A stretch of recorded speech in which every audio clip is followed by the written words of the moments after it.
Today, inshallah ta'ala, we will continue in the tafsir of Surat Al-Mujadalah. This halaqah now has been going on for around a year and a half, almost exactly. We got through one juz' and a surah. It's not very impressive in terms of time. That's usually the case. To perform slow, or not slow, but comprehensive explanation of the Quran, especially when you're doing it in another language, requires time in order for it to do it justice, and to make sure that we're actually helping other people understand and form a holistic comprehension of what the surahs are talking about and the Quran itself. There are different speeds you can do tafsir, and I could jog through this stuff. I did surah summaries where I would take 25 minutes and just summarize a surah for you. That's fine as well. We tried the theme-based one back at Westmount, and that didn't work, and people didn't like that. Or maybe they did, I don't know, but I didn't like it. I didn't like it, so I stopped it. But this is there's a slow kind of a comprehensive. We go through the verses slowly. We go through them word by word, and then I try to make sure that I help you understand what the verses are trying to tell you. Because I feel that's the piece that's missing for a lot of people today, where they're reading the verses. They've read the verses before. Someone has offered them a basic translation before, but they don't know exactly what to do with this stuff. And that's what I'm trying to help you with. What to do with these verses. What is this surah trying to explain to us? What values are we supposed to walk away with, and what change to our behaviors or principles or practices should we implement in our lives based on learning a surah. And that's the goal, obviously. So we did from Qaf to Al-Hadid, and that was one cluster of surahs, and they're all Makki, and we talked about the importance of them. And this cluster from Al-Mujadalah or Mujadalah to Al-Tahrim, which is a juz' and it's a cluster, and they're all Madani surahs, and they talk about organization of relationships within the for Muslims. Between Muslims and Muslims, as Surah Al-Mujadalah goes. Mujadalah talks specifically about the relationship within the Muslim ummah, between Muslim individuals, spouses, parts of community, with your leadership, who you take as allies, which we're going to talk about today, the last piece. And then every surah is going to talk about a different aspect of organization within the Muslim ummah. And there's a lot of surahs, so there's actually a lot of different ways of looking at it. And you're going to see that each surah has a unique take on an aspect of organization. And it's very much, and this juz' is for sure very much needed for us as a Muslim community here in the West. There's a lot for us to actually take from it. Obviously we're not a country on our own, but we do function we're hoping to function as an independent community, as a part of the larger Canadian society, as a part of the larger Canadian society and the country itself. We're trying to function as a community because we have certain aspects of our belief system and our practices that are unique, that are different, and we would like to maintain our identity and maintain our belief system and maintain the values that we teach our kids and the ones that we live by. So this juz' is for sure something worth our time to learn, because it's going to point out a number of important concepts. And the verses we're going to read today from ayah 14 till the end, inshallah ta'ala, we're going to get through all of them. This last chapter of Surat Al-Mujadalah is going to explain to us, it can talk about the idea of wilaya, of taking allies or making alliances or allegiances. And it's going to point out the fact that you must do this with your Muslim brothers and sisters first. Meaning there is no bond that is strong. This is what I'm telling you, I'm giving you the bottom line of these 7 or 8 these 9 verses before we go through them. The bottom line of them is that there is no bond that is more powerful, that is stronger for you as a Muslim than Islam itself. That is the strongest bond. That bond trumps all. That bond is superior to all the other bonds. Not to say that the others aren't important, but this one here is by far the most important. And the Surah Al-Mujadalah that looked at the relationship between spouses and told us that oppression is unacceptable. It looked at secret counsel and said that this is detrimental for you. If you're going to work together, you have to actually be transparent and work in the open.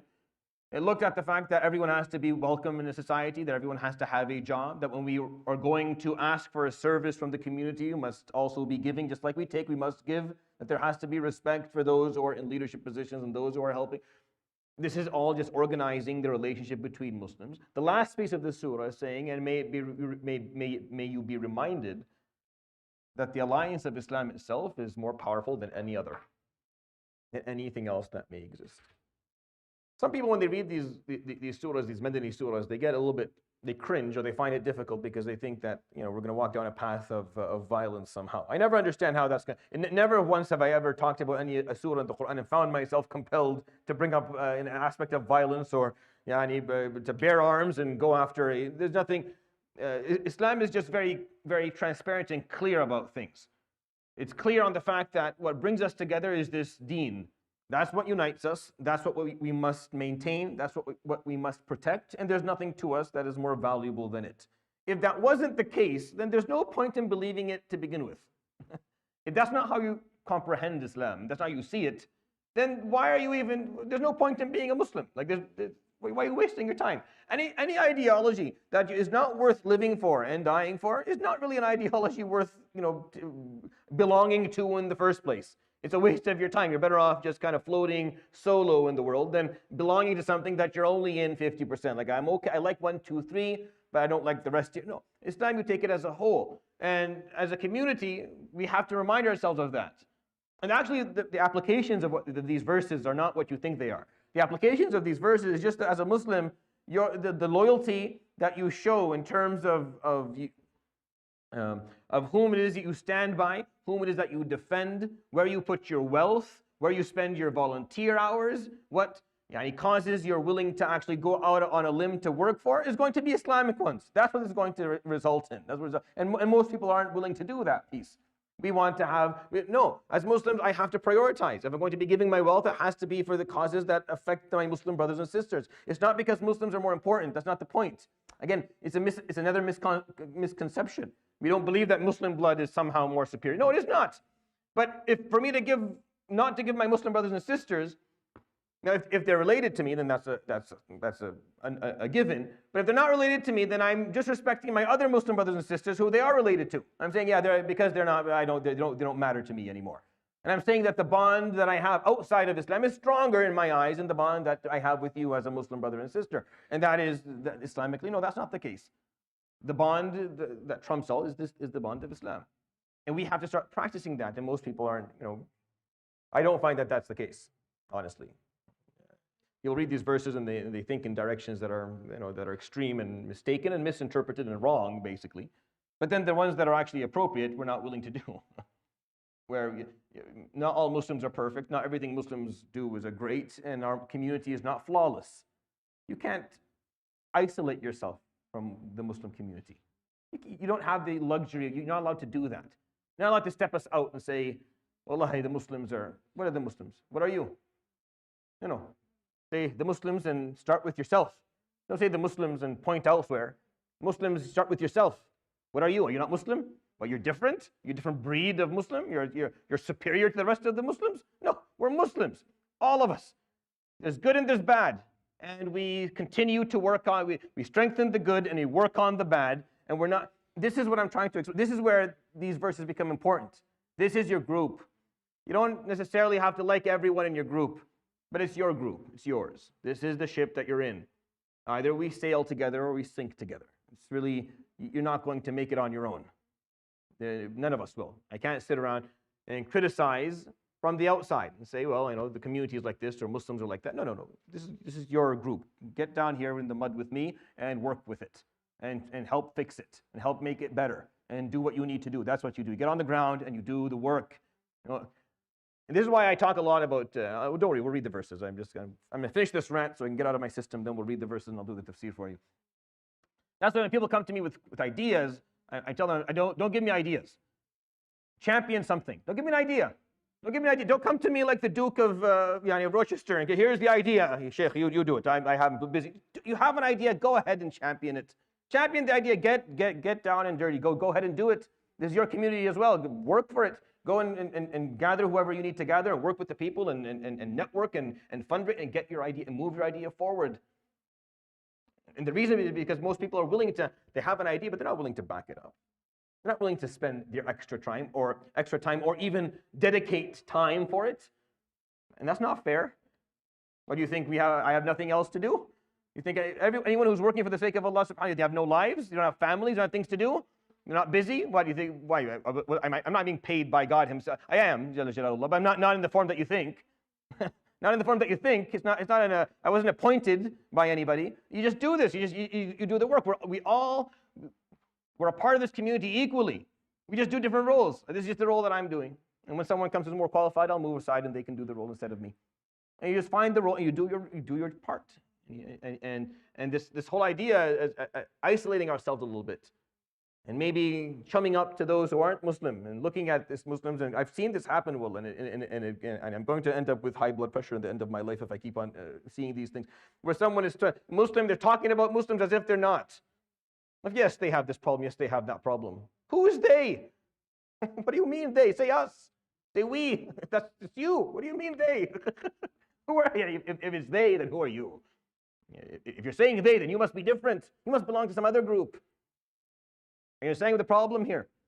This is the issue, and this is what these verses that we're going to recite, inshallah ta'ala, will help with. So let's start with ayah number 14 and go through them with the time that we have left.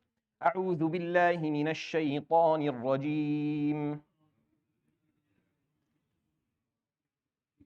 بسم الله الرحمن الرحيم. ألم تر إلى الذين تولوا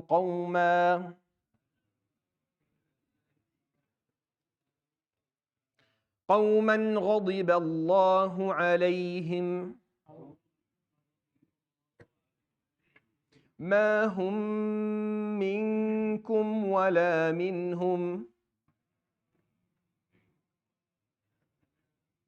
So you can see that there's a little bit more emphasis on the first two. So the two memes, when they come together, ma hum, you can see on the second meme there's a shadda. And that means that there's idgham, and you're putting them together, it takes two counts. So ma hum is 2 counts. And then minkum, because the kaf is a harf ikhfa, then you have end up minkum. So it's 2 counts, 2 counts. Ma hum minkum. And then the noon with the ha after, the ha is not a harf ikhfa, it's harf idhar. So you end up with no 2 count. Wala minhum. You don't give it time. And this is just, again, to kind of, it takes a little bit of time to learn at which points you give the noon the emphasis of time and when you don't. A really easy way to do it, if this is not something that you're studying on a daily basis or weekly basis, is you can acquire a Quran that has that is colored for tajweed purposes.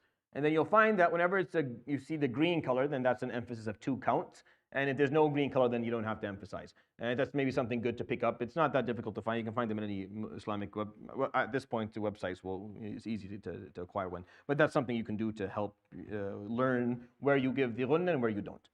وَيَحْلِفُونَ عَلَى الْكَذِبِ وَهُمْ يَعْلَمُونَ.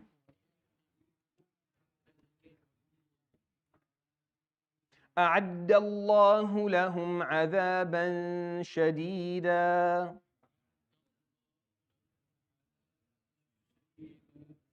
إنهم ساء ما كانوا يعملون.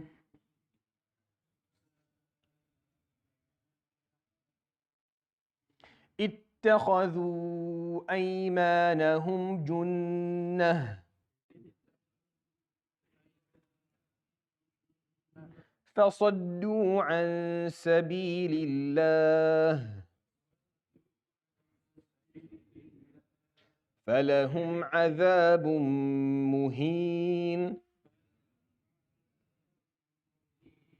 So I'll explain these and we'll keep on going because it's continuous basically. The meaning just keeps on going. There's no real stop here. This last paragraph of the surah is all one bulk.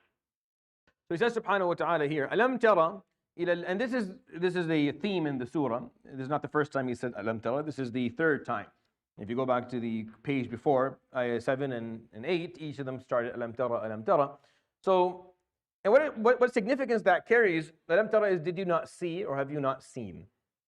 And this is, whenever you find that in the surah, it's Allah subhanahu wa ta'ala provoking the Prophet alayhi salatu wasalam's observation of his reality. So Alam tara is always going to be, so if you go back to the surah we recited before, so if you go to Hadid and Waqi'ah and Rahman, you don't find that. You won't find this phrasing. It's not there. Because those are Makki surahs and they were explaining the basics, the fundamentals. Here, Surah Al-Mujadalah is a Madani surah, came in Medina, came later. And it's helping the Muslims deal with their day-to-day issues or helping them deal with contemporary issues. So Allah subhanahu wa ta'ala will use within these surahs the language that points in that direction. Meaning, did you not see this? Have you not seen that? Meaning, have you not observed that these are problems that you're dealing with? And because there are problems, we're going to address them for you. So Alam Tara is in that case. And it doesn't mean it's only Madani. No, there are Makkis that have Alam Tara kayfa fa'ala rabbuka bi ashabil fil, for example. But I'm just pointing out that in the surahs that this is repeated, and there's a couple of them, it's usually the point of it, or the goal, is to provoke thought. That this is an issue that you can see, that you observe and that you're dealing with. So Alam Tara ila alladhina tawallaw qawman ghadiba Allahu alayhim.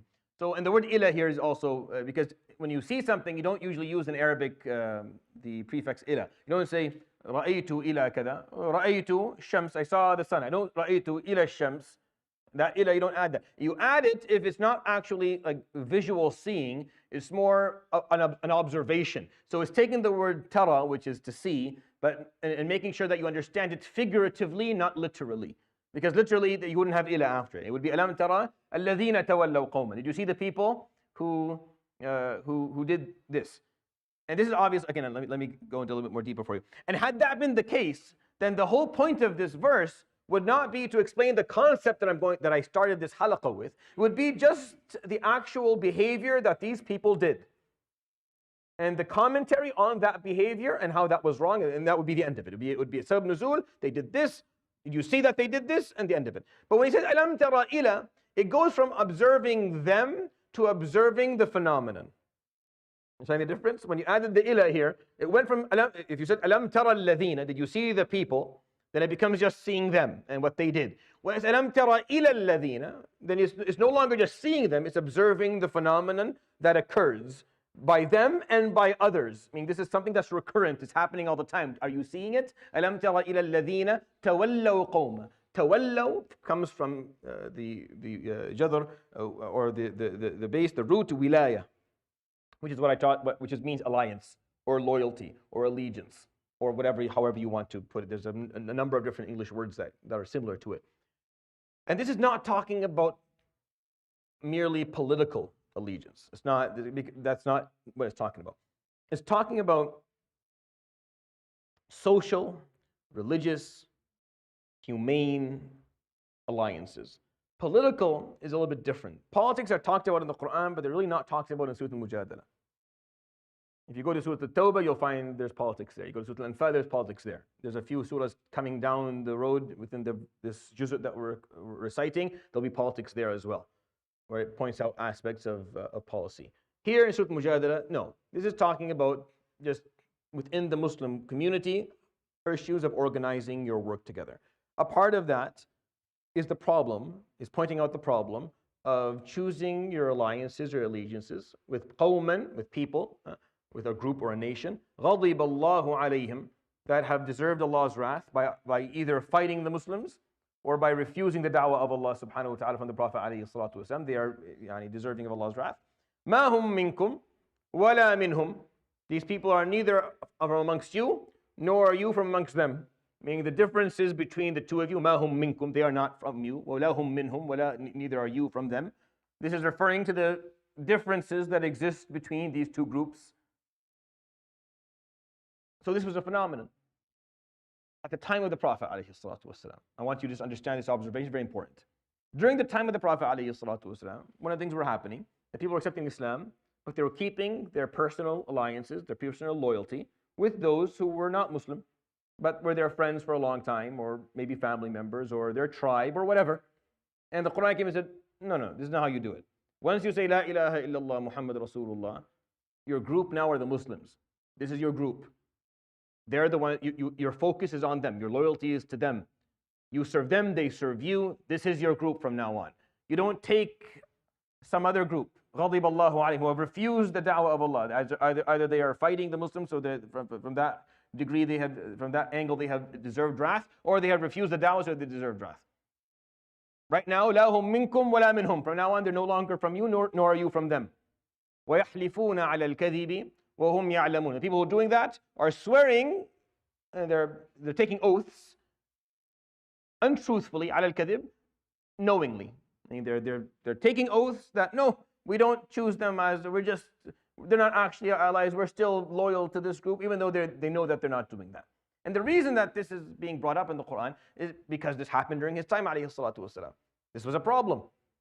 It's a problem today, and it was a problem back then, where they were accepting Islam, but not really. They're not taking the whole package. They just want the piece that works for them. Yes, I like the theology. The theology makes sense. It's simple. This whole Islam thing I never agreed with to begin with. I like this thing, but nothing else. I don't want anything else. I don't want to be a part of it. I don't care about your problems. I'm not going to come and help you fix them. I don't belong to your group. I'm not going to pay zakat to you. This doesn't matter to me. Your issues don't matter to me. I'm a part of this tribe, and they're allowing me to be Muslim, and I'm okay with that. I'm not a part of you. Right? That's what they're doing mentally. The Prophet ﷺ would tell them this is not appropriate. Your wilayah has to be with the group. So they swear that no, it is with you. And they untruthfully, kadhib, lying, untruthfully they make an oath that they are, even though they know that they're not, even though that they've just made a decision that that's not what they're going to do. This is scary. This is scary because we know that a certain degree of that exists in the world. Right? You're a Muslim, but not really. I mean, just enough to have that on your identity, on your birth certificate or whatever piece of documentation that you have that you want Muslim, or just enough so that you can continue to be a part of family gatherings and maybe attend Eid and dress up or something, but nothing else besides that. And even if someone's not practicing, this piece is still very valuable. Many scholars pointed this out, that the problem with not practicing is not just the fact that the rituals fall off. It's because this piece falls off as well. It's because the actual alliance and the belonging, is the word I'm trying to get everyone to think about without saying, is the belonging piece. It's not there anymore. This here is, when he talks about tawallaw qawman, he's pointing out the belonging piece. They belong to another group. They accepted Islam, but they belong over there. And in the Quran, it's saying, ma hum minkum wala minhum. No, you don't. Now you belong here. So the Prophet ﷺ would point that out, and they would take their oaths untruthfully, saying that they were, even though they weren't. هُمْ يَعْلَمُونَ أَعَدَّ اللَّهُ لَهُمْ عَذَابًا شَدِيدًا. أَعَدَّ meaning prepared. Allah has prepared for them a painful punishment or severe punishment. عَذَابًا شَدِيدًا, شديد is severe. Severe punishment. إِنَّهُمْ سَاءَ مَا كَانُوا يَعْمَلُونَ. Indeed, it is horrific or it is wrong. Sa'a is from sayyi'. Sayyi' is bad. Su is just anything that is not good. Sa'a, something that has gone rotten or something that is no longer functional. That's the usage of the word in Arabic. إِنَّهُمْ سَاءَ مَا كَانُوا يَعْمَلُونَ. The deeds that they did were not good. Were not helpful. Were not beneficial. Were not functional. اتَّخَذُوا أَيْمَانَهُمْ جُنَّةً. اتَّخَذُوا means they have considered, or they have taken أَيْمَانَهُمْ, their oaths, junnatan, as protection. Meaning whenever the Prophet ﷺ pointed out to them that your belonging is not with us, it's with the other group. It's obvious you're doing 1, 2, 3, 4. You're not belonging here, you're belonging there. Your alliances are there, not here. They would swear, no, it's with you, even though it isn't. And they're using their oaths as means to protect themselves from being pointed out that they're doing something wrong. Why is this in the Quran? This is in the Quran to tell us that we don't have the means to hold anyone accountable for this problem. That's why this is in the Quran. It's telling us that you don't have the means to hold someone accountable and say you're not belonging to the ummah, your alliance, your loyalty is not stronger with the ummah. So you can point it out to them, but you can't hold them accountable for it, because all they have to do is say no, it is, and that's the end of it. They took their oaths with the Prophet ﷺ, and he accepted. The Quran came and said, اتَّخَذُوا أَيْمَانَهُمْ جُنَّةً. They used those oaths as protection for themselves. But the reason that that's there is saying, but you have nothing you can do. You can't. It's not like you can go and there's no criteria. There's no checkbox. If you don't fill this, then your alliance is no.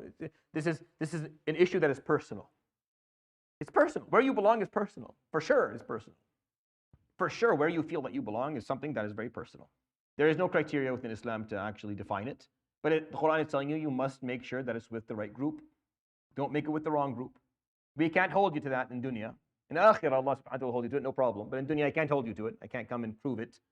I don't have a way to do that. Because all you have to do is just, even for me, you don't need an oath. With the Prophet ﷺ, they had to give an oath because he's the Prophet ﷺ. With someone else, you don't need an oath. You can just say, I'm with the Muslims, always have been. Okay, good. That's amazing. Alhamdulillah. But is it? Is it the truth? Which is what the point of these verses are for us to read. It's reminding us of, is that where our loyalty lies? Do we belong to an ummah? Do you feel like you belong to it? Do you carry the weight of Islam on your shoulders, or does Islam carry your weight? Are you carrying the deen, or is the deen carrying you? Which is it? Are you pushing forward, or are you sitting up front as others do the job? Or are you pushing backwards? Or are you not sitting on the car altogether? This is what these verses are asking. Where exactly do you lie in this whole story? Because there's only one place to be. There's only one thing that's acceptable. You're on the ground and you're pushing forward with all your might, with all that you've got, within the capacity and the limitations that you have. Not everyone can do everything. Everyone's different, depending on how much wealth and status and how old you are and where you are. You have different, your reach differs, clearly. But whatever your reach is, it should be used for the right reason. اتخذوا أيمانهم جنة. They just use those oaths as means to protect themselves. فصدوا عن سبيل الله. And by doing that, they have deviated and they have repelled themselves and others from the way of Allah. فَلَهُمْ عَذَابٌ مُهِينٌ. And because of that, they will have a humiliating punishment on the Day of Judgment. We continue the recitation. You can see the verses are very heavy. The reason that they're heavy is because this act is problematic. This phenomenon, أَلَمْ تَرَ إِلَى الَّذِينَ تَوَلَّوْا قَوْمًا غَضِبَ اللَّهُ عَلَيْهِمْ. This problem here it has severe consequences. Because you have dead weight. You have those who are on paper Muslim, but they're not really. Those who belong to Islam, you have to care for them, you have to serve them, you have to do things for them, you have to hear their complaint, but they're not going to do anything at all. They don't belong. They're not going to participate. They're not going to admit to any shortcomings or wrongdoings. They're not going to actually get in. No, they're just going to. That's very difficult. Caused a lot of difficulties. Caused a lot of problems. Which is why these verses have that degree of severity in the word, and that's why we continue. We're going to keep on hearing some of these punishments. لن تغني عنهم أموالهم ولا أولادهم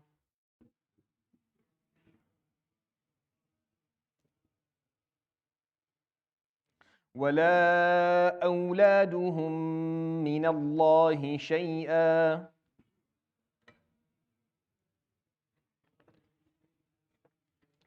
أولئك أصحاب النار هم فيها خالدون.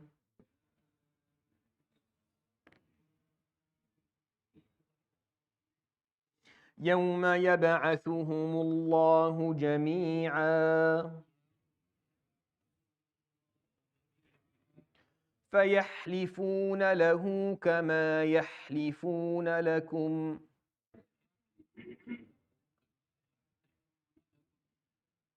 ويحسبون أنهم على شيء ألا إنهم هم الكاذبون.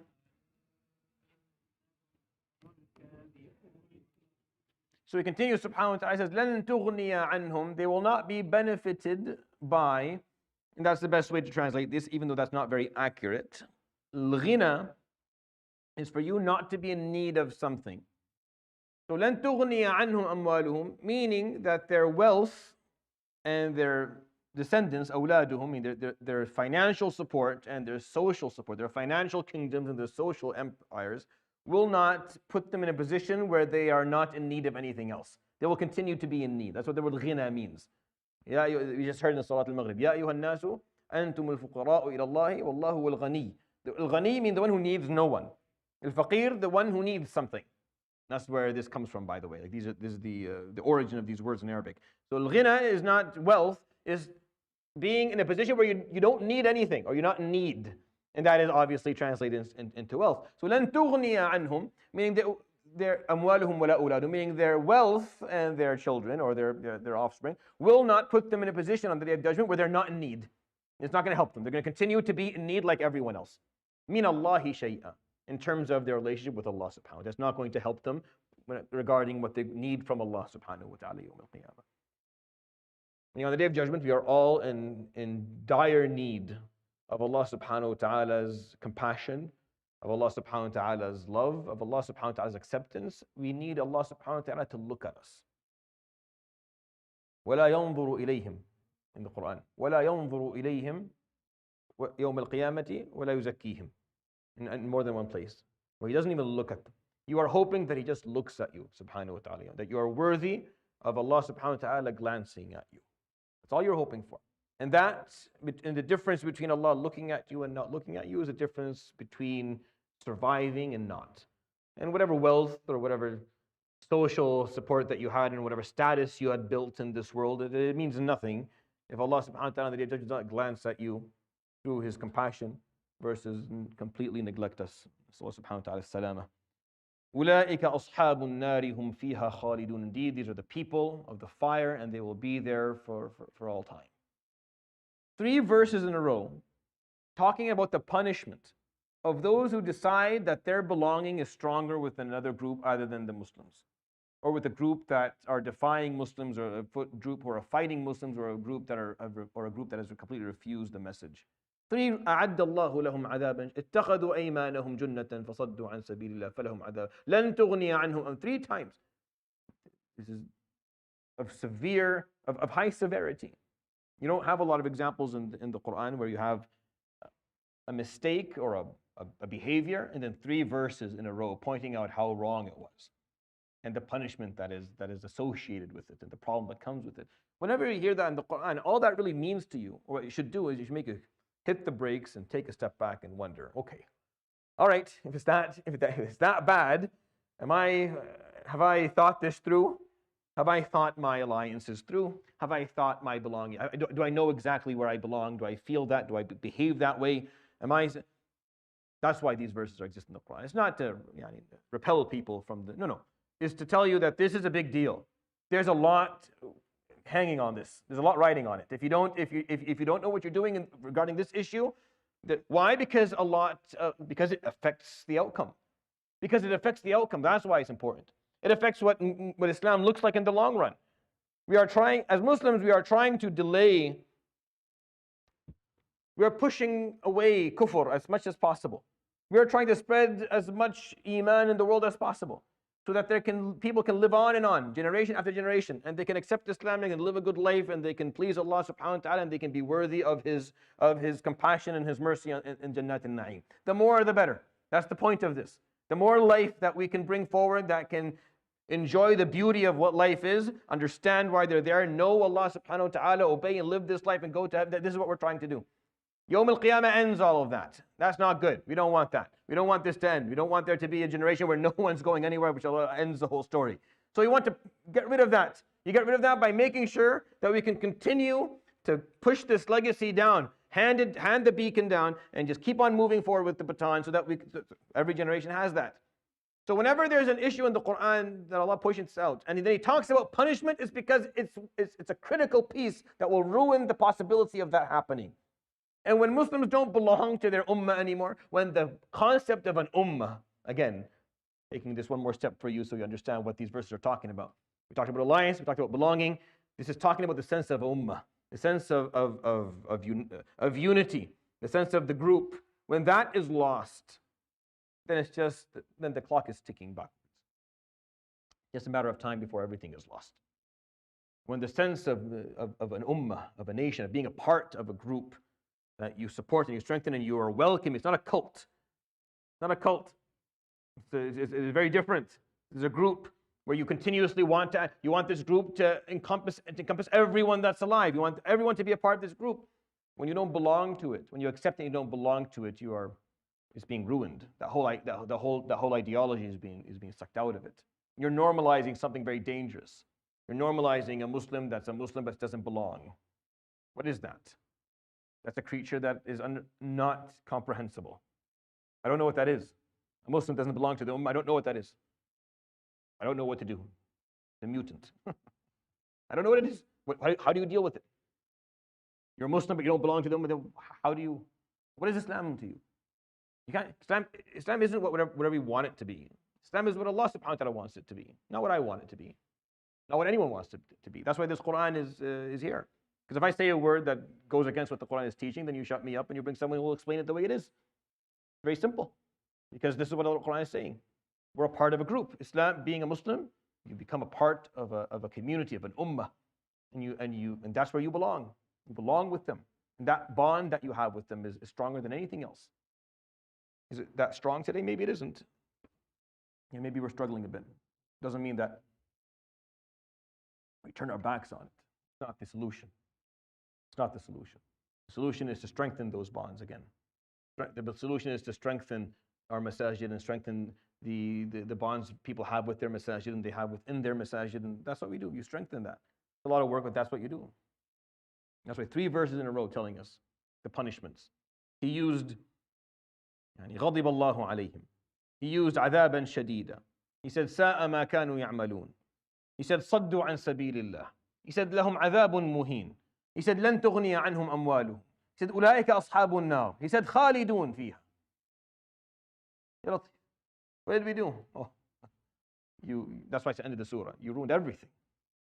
Your sense of unity, your sense of community as an ummah. What are you doing taking alliances with others? This is your group. You said, La ilaha illallah Muhammad Rasulullah. You go, you're a part of his family, sallallahu alayhi wa sallam. You're a part of this. This is the big family you're a part of now. And you work with them. I don't like them. Who cares? Doesn't matter. I don't like most of my family. It doesn't make a difference. I love them. I stand by them. I work with them. That's it. That's your family. That's what Allah subhanahu wa ta'ala chose for you, not to like them. Why is that even a part of the criteria? Who even said that mattered? It doesn't matter. It never did. It never did. Like and love are 2 different things. 2 different things. Who you like and that doesn't matter. You work with those who Allah subhanahu wa ta'ala asked you to do that. Stick with them. You stand by them. You continue to support them. That's it. Or else listen to these verses again. There's one more actually. Actually, it's 2 more, or 3 even. But in the midst, he says, يَوْمَ يَبْعَثُهُمُ اللَّهُ جَمِيعًا فَيَحْلِفُونَ لَهُ كَمَا يَحْلِفُونَ لَكُمْ. On the day of judgment, all of them, on the day where Allah resurrects all of them. يَبْعَثُهُمُ اللَّهُ, resurrects all of them.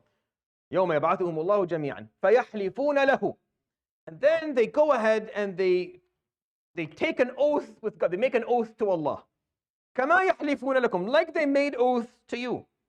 Meaning they lied to God, just like they lied to you. وَيَحْسَبُونَ أَنَّهُمْ عَلَى شَيْءٍ. And they feel that they're onto something. Like they feel like they know that they're correct by doing it. You understand what this means? Like what does that mean? It means this person has lied to the point where now they believe their own lie. Ever done that before? If you're a kid, you did that before. Every child has done that at least a couple of times. You go back and you'll remember. At some point, you lied to yourself to the point where you believed your lie. And then at some point, you're telling the story to yourself. You're like, I never did this, right? What am I saying? This did not happen. I made this up at some point, and I never had the guts to actually confront myself. When does this happen? This happens when you lose your identity. You don't know who you are anymore. And that's what happens when you're not a part of an ummah, right? When you don't belong, when you don't know who you are. When you accept Islam and you're not a part of a nation, you don't belong to that ummah, so you know who you are, you know what you stand for and who you belong to, then yeah, you'll get confused and you won't know anymore. And Yawm al-Qiyamah, some person will come like that and they'll swear to Allah subhanahu wa ta'ala, I swear to you I did this. And they believe themselves and they're lying. And they're lying. وَيَحْسَبُونَ أَنَّهُمْ عَلَى شَيْءٍ. And they believe that they're onto something. They're not lying that. At that moment, they're not actually lying. In dunya, they lied initially. But Yawm al-Qiyamah, they're not lying. They're saying, no, we were. They believe they were. They actually believe it. وَيَحْسَبُونَ أَنَّهُمْ عَلَى شَيْءٍ. They believe and they feel that they're onto something. أَلَا إِنَّهُمْ هُمُ الْكَاذِبُونَ. Alas, they are the liars. Indeed, they're lying. They're lying. It'll be shown to them. Here, let me show you where this lie began. Let me show you what you did that allowed this lie to begin. It's when you decided that you were going to be Muslim, but you're not really. You decided that you're not going to be a part of this group, and you acted like you were, but you weren't, and then you continued, and you got lost and confused to the point where you didn't even know who you were anymore, and that's why you're standing here swearing to me on something that you believe that is not true because you believed your own lie, or because you're so confused, because you have no identity anymore, you don't know who you are. Yes, when you get confused to the point where you don't know who you are anymore, you can say something. Believe it's true when it's not. Be convinced it's true when it's not. You don't know who you are. This happens a lot. People, we're very good at this as human beings, by the way. Psychologically, this is very known. These are psychiatric mechanisms that we use to defend ourselves and to shield ourselves from trauma and fear. We do this all the time as human beings. That's why tazkiyah within Islam is very important. You learn how to peel these layers off, to take the mask off. Take the mask off, the mask that you're wearing. The mask that you have in front, how you present yourself to everyone. You have to keep that on when you present yourself to people around you, obviously.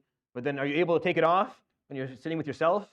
Do you know for sure who you are behind it? You know exactly what you've done, what you're worth,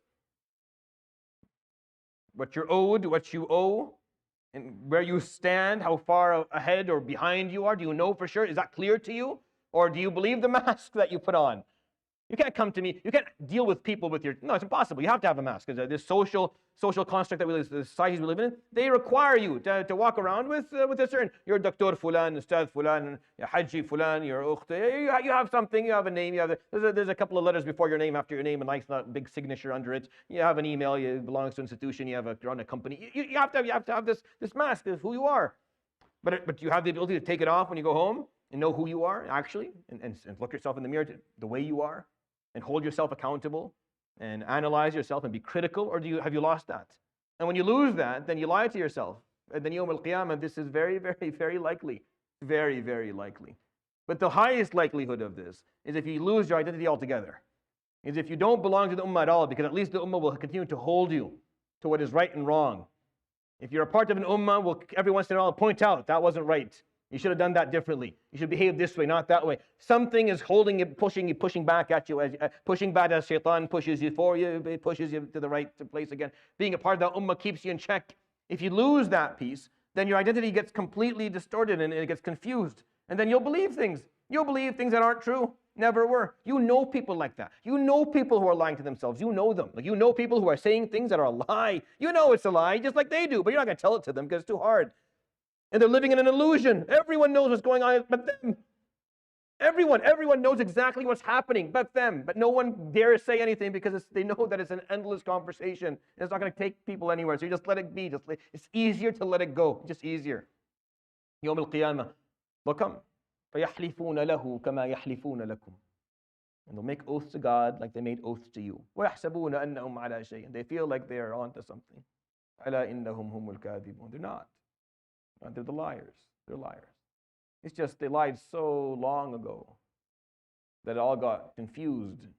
They don't know anymore. Yeah, it can happen that way, by the way. You can make a mistake early on. Never hold yourself accountable for it. And then down the road, it's too late now. You don't even know that you did it. You can't figure it out anymore. It's too late. Yeah, that can happen. Yeah, for sure. For sure.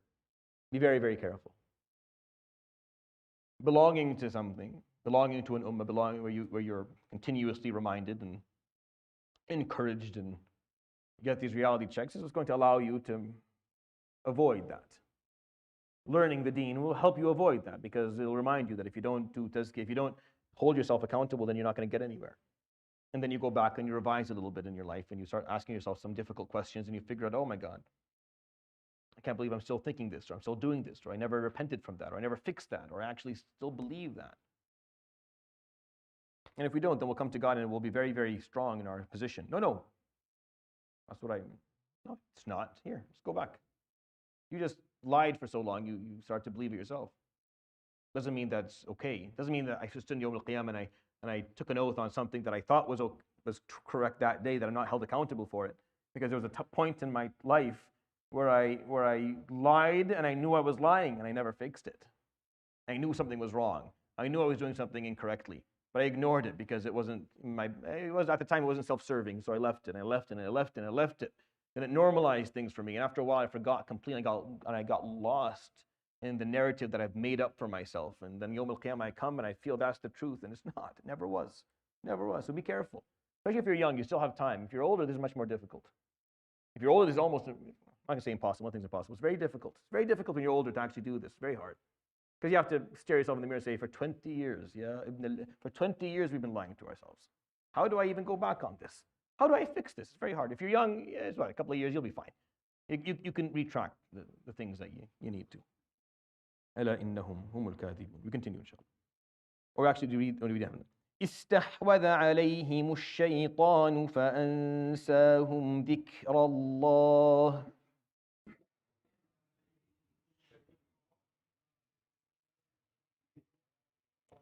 أولئك حزب الشيطان ألا إن حزب الشيطان هم الخاسرون.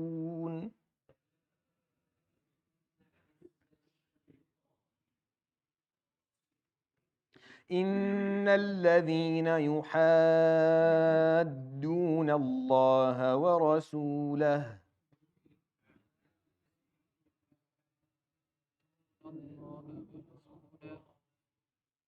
So whenever you see a mad, like the word yuhaddun, you see after the mad there's a letter with a shadda on it, then you know automatically it's a 6 count. All right, everything else is a 4. In our qira'at Hafs and Asim, we stick to a 4. And then only certain situations is 6. A really easy rule of thumb is if you see a shadda on the letter after the mad, then it's a 6 count right off the bat. And that's why yuhadduna is 6. And the one ulaika that we're going to read right now is going to be only 4. Ulaika fil adhalleen. كتب الله لأغلبن أنا ورسلي.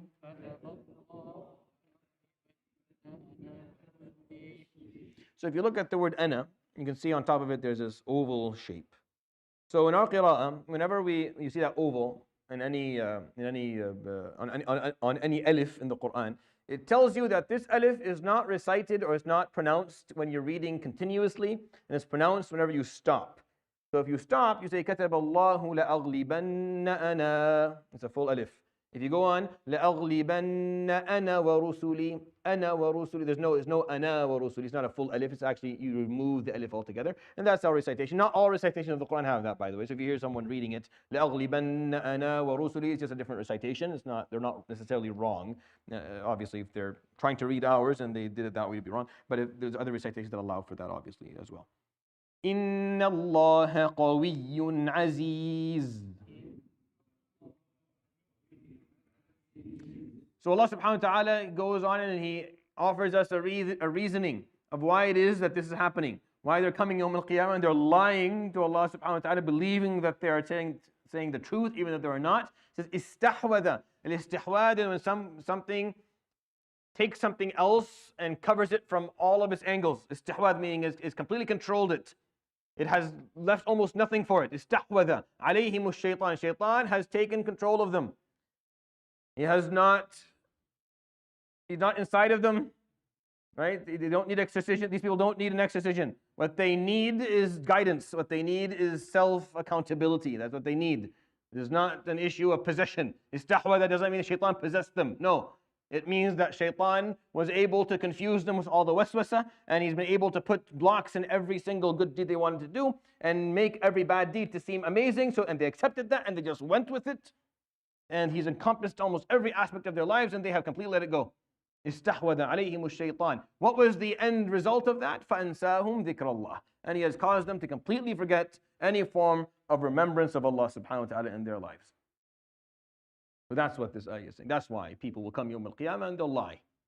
Because if you remember Allah subhanahu wa ta'ala, then you know that there's no point in putting on a show. You put on a show for people around you. Put on a show for the community and but putting on a show for Allah subhanahu wa ta'ala is ridiculous. If you know Allah and you remember Allah, then Allah sees right through you. What are you doing? What's the point? Why you keep this mask on when you speak to me? Why are you acting like you're something that you're not? I know exactly who and what you are. What are you doing? So when you continue the charade, it makes no sense. If you know Allah subhanahu wa ta'ala, you wouldn't do it because He knows exactly, He knows everything that I've said to myself, every thought that I've ever thought, everything I did and I didn't do and why I did it. There's no point. You'll keep the front up for people and you'll say you'll have a certain way of going about it, fine. But in front of Allah, you won't. If you remember Allah, there's no point. He sees right through it. There's a complete waste of time. You'll only keep it up if you didn't actually know Allah, or if there's no remembrance of Allah going on inside your heart. If there's remembrance, then you remember that He already knows, and there's no point. And then you'd be honest with yourself. And that honesty will save you. That honesty will save you. It's honesty that's going to save us. That ability to be honest with ourselves of what we actually are doing and why we feel the way we feel and why we're saying these things and why we're upset with this and why we're actually doing that and why we decided to behave in this way is an honesty piece. You come and tell me, well, this is why I do it. I can't say. It's like اتخذوا أيمانهم. This is why I do it. I can't say. Of course, okay, all right. I don't know. How do I know? I have no idea. It's actually very arrogant of me to judge you and ask like I knew why you did what you did. But you do. to be careful, because there's no point of doing that. Because Allah subhanahu wa ta'ala knows exactly why things are happening. استحوذ عليهم الشيطان فأنساهم ذكر الله. And he caused them to forget the memories of Allah. أولئك حزب الشيطان. Those are the ones who are the group. Hizb is a group. Doesn't even have a political meaning to it. Today it does, obviously. That's like the nomenclature that we have in this era is fine. But the word itself doesn't have a political affiliation. Hizb is just a group. That's why Ahzab, on the day of the battle, Ahzab are the Confederates, the people who came together to fight the Prophet ﷺ. They weren't a political group. No. After that, they went and they didn't really belong together at all. They just had one goal. It's just, and most of them were mercenaries that were paid. Hizb is a group. أولئك حزب الشيطان. Those are the group of the shaitan. ألا إن حزب الشيطان هم الخاسرون. Alas, indeed, the group of the shaitan are the ones who are going to be the losers on the day of judgment. إن الذين يحادون الله ورسوله. This is similar to the ayah number 5 at the beginning of the surah. Very similar. Twice in one surah. إن الذين يحادون الله ورسوله. Indeed, the ones who defy, muhadada is defiance, defy Allah and His Prophet. The first one was kubitu, they will be silenced. Here, أولئك في الأذلين. Indeed, those ones will be the humiliated group on the day of judgment. كتب الله, Allah subhanahu wa ta'ala has decreed in His divine wisdom and divine knowledge, لأغلبن أنا ورسلي. It is myself and my messengers who will be triumphant at the end. At the end, those who will find success are those who are choosing to belong to Allah subhanahu wa ta'ala and His Prophet's group, not the other one. Inna Allah qawiyyun aziz. Indeed, Allah subhanahu wa ta'ala is the all-strong, all-potent, and He's the unfathomable Jalla Jalaluhu. So you can see the continuation of these verses. They're pointing out this one problem, which is the problem of belonging. The commentary on it was a commentary of high severity, of punishment, of losing yourself, of not knowing who you were anymore, of ending up belonging to the wrong group, of being amongst the group that defy God Himself, and the group that will lose on the day of judgment. This is how these verses have been going. This is the thought process of these verses. This is the logical movement of it. At the beginning was tawallaw qawma. That was the mistake. They decided to belong to a different group. They were going to choose their alliances and loyalties with a different group, other than the group that they had joined. And then all this happened afterwards. There's one more ayah in this surah we're going to read together, inshallah ta'ala. And then it will kind of wrap it all up. So we have, I think, 10 more minutes, we'll recite it. لا تجد قوما يؤمنون بالله واليوم الآخر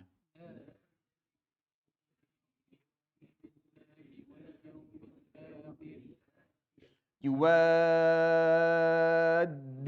من حاد الله ورسوله.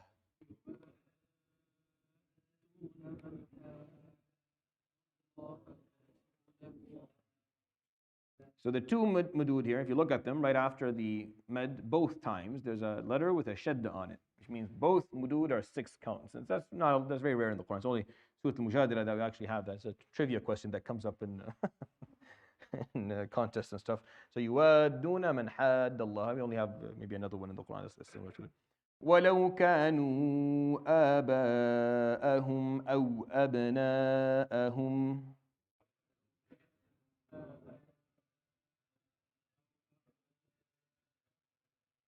أو إخوانهم أو عشيرتهم أولئك كتب في قلوبهم الإيمان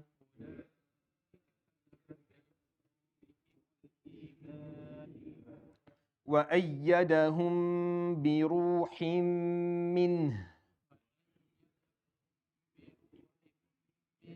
ويدخلهم جنات تجري من تحتها الأنهار خالدين فيها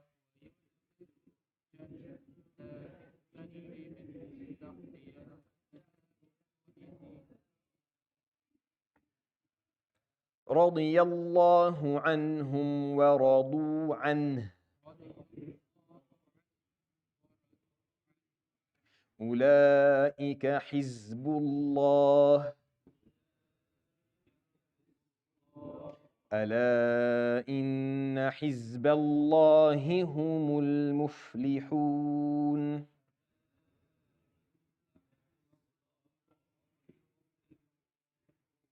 So he makes a statement, subhanahu wa ta'ala, at the end of the surah, where he says, لا تجد قوما, you will not find a group of people, يؤمنون بالله واليوم الآخر, who believe in Allah and the hereafter, يوادون من حاد الله ورسوله.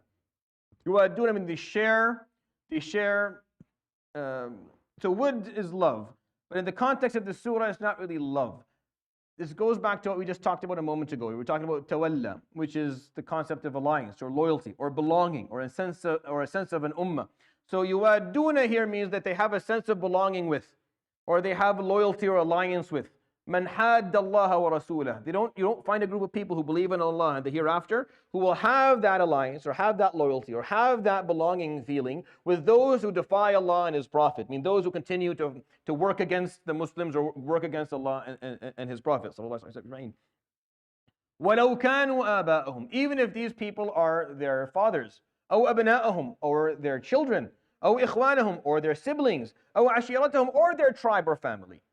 Now, they talk about sabab nuzul for this verse of Abu Ubaidah ibn al-Jarrah on the day of Badr, and he had to go. We don't have an authentic chain of narration for this story. We don't, which is why I don't narrate it. But if you go to certain books of tafsir, you may find it. And it could have happened, I don't know. But it's not authentic. I don't see the point of talking about it. Where Abu Ubaidah was cornered by his father in the midst of battle, and he fought, and he ended up taking him out. And the Prophet and he went to the Prophet ﷺ saying, how am I going to meet God with doing this to my own father? And this verse was revealed. And the story itself doesn't really add up, because the historians have said that Abu Ubaidah's dad passed away way before Badr.